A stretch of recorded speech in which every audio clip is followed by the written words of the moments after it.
This video is sponsored by Paperlike, the iPad screen protector that makes writing or drawing on the iPad feel just like paper. If you want to learn more, click on the links in the description down below. What is up guys, Karma Medic here, and welcome back to another dose. If you're new to the channel, hi, my name is Nasser, and I'm now a third year medical student studying at King's College London. And in my life, I've gone almost completely paperless thanks to my iPad Pro. It's helped me take notes at university for all my lectures and tutorials and things like that, and also at the hospital when I'm going around on the ward rounds trying to take note of important information. And every time I show or use my iPad in one of these YouTube videos, I get quite a few comments asking me what my color coding strategy is when I take notes using the app Notability. And if you guys like my color coding strategy, you can use it yourselves or build on your own color coding strategy using some of the things that I talk about in this video. Now for my note-taking app of choice on the iPad Pro, I use an app called Notability, and this is its little icon down over here. Personally, I think this is the best note-taking app that you can have on the iPad Pro, and I've already done a video comparing it to GoodNotes, and I'll leave a link to it somewhere over here on screen if you guys want to check it out. So basically within Notability, within my dividers and within my subjects, this is what a typical one of my lecture notes will look like. Now I can already see the comments. The first thing you guys are going to say is that my notes look really messy. As long as I can read them, that's the only thing that's important. And just to prove my point,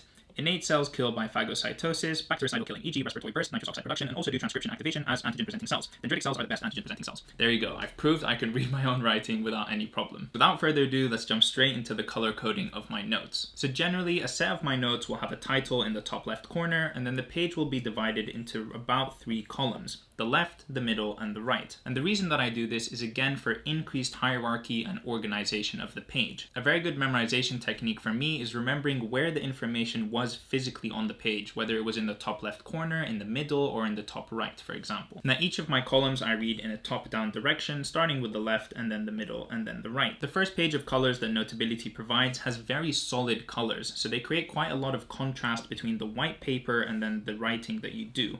And so I don't really like them for that reason. I prefer to use the second page, which is these more pale or neutral colors. Now in recent times, I've gone out and made my own custom third page, which consists of even more pale colors, because I find them easier to be on the eye for those long studying and reading sessions. I don't get as fatigued when I'm looking at these colors on the page. Now let's dive into specifically talking about the different colors that I use and what they actually mean. Okay, so starting with the color bright pink. This is the pink over here, and I always and only use it in order to write the title of the lecture that I'm doing. The title is always in the top left of the page, and it is numbered, and that number corresponds to a specific lecture that you can find if you tap out and stay within the same subject of my notes. For example, that lecture we were looking at was lecture 03, and so here if I go down to lecture 03, I know that it's HIV pathogenesis. The next thing that I do is I write down all of the lecture headings or the subtitles within the lecture in this sort of lightish blue color here. And that's what you guys see over here. These are all the subtitles of the lecture. Underneath of the subtitle, I write all of the general information or the normal information in this light gray color over here. And the reason that I use light gray as opposed to a solid blue or a solid black is again because I feel like those colors create a lot of contrast between the white page and then, for example, here, this solid black. Okay, so that's what I use to write all of the general information that you guys see over here, for example. It's just all of the information that isn't necessarily a title or something important or anything like that. It's basically your main pen that you use for the majority of the writing that you do. The next color that you probably notice in my lecture notes is this dark yellow orangey color over here, which as you can see, I use to make all of my subheadings or lists. So generally it's used for 2 purposes. Either at the very beginning of the lecture for writing down general or random information, so this will usually be something like epidemiological information or quick facts about the lecture that's about to happen, or when I'm making lists. As you guys can see here, I have number 1, number 2, number 3, and again here 1, 2, 3. So it's just the color that I use whenever there's a list that I need to learn or a list that I need to memorize. Now red is probably the most intuitive and obvious one. I use red whenever I want to highlight a very important piece of information. And obviously red, it stands out against all of the other colors on the page. It's quick to identify and you know that this information is important information. And so that way, if I'm ever opening these notes a couple of months after I've I've written them, I can immediately identify what I think is important information because it's written in red. Now, of course, that red information isn't enough by itself, and you need the context that I've written in the light gray color. And of course, if I want even more context, I can look at what lecture number this is, and then go back one page and find the corresponding lecture and read up even more about it on the slides. Now, because this is an iPad, it's very, very easy to import pictures or copy and paste pictures from the lecture slides. So let's say, for example, I wanted to copy any of these slides over here. I can click on the select tool, highlight a piece of information that I want, copy, go back to the lecture that I was at. Then if I go down to a blank space, I can quickly paste that. I can now annotate as I wish and write on and whatever. Do you want to come in, hon? Yeah. All right, come in. I'll buy you some. You got me something. Why are you so cute? Okay. Is it food? Yeah. I'm excited. Is it candy? Just open your eyes. Little mango mochi balls. They're my favorite. All right, back to the video. Okay, the next two colors are dark purple and light purple. Now, dark purple is reserved for pieces of information that I think are high yield and I think are likely to show up on upcoming tests. So for example, this information here, highly active antiretroviral therapy is a combination of 3 of these drugs. They're not a cure, but they control replication and viral load. This piece of information I think is going to be very important, and so I'm gonna write it in dark purple. Now, light purple, on the other hand, is a much less common color. Let me find an example of it. Okay, here we go.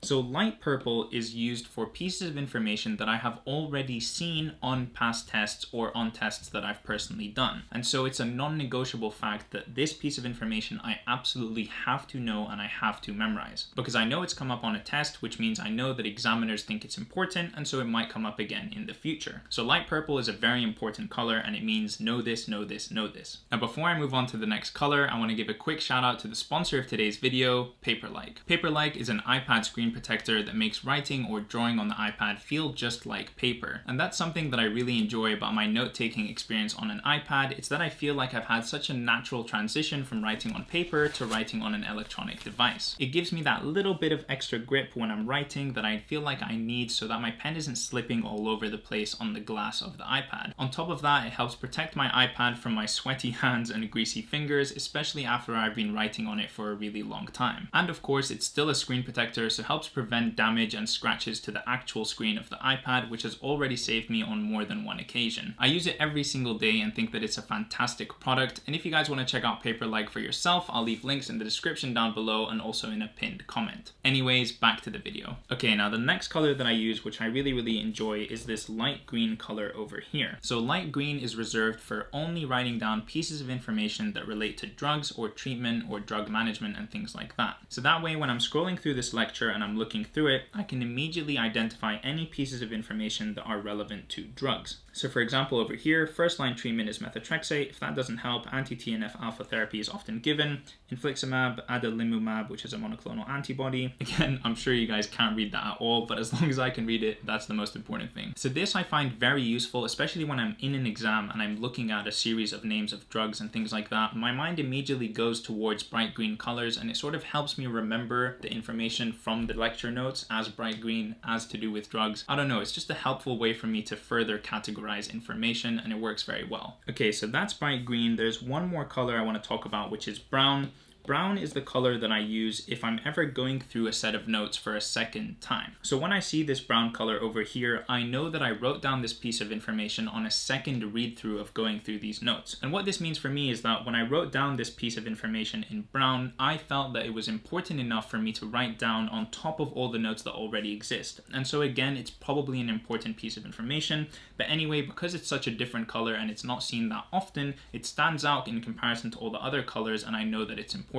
And then last but not least, what I want to cover is the highlighting. So these are all the highlighters here. They're again the same colors. And generally I choose a highlighter color only based on what I think will look best given what color is going to be underneath it. So for example, over here, this yellow and pink doesn't really work well at all. You can barely distinguish the different colors. So I would use something a little bit darker like this gray over here.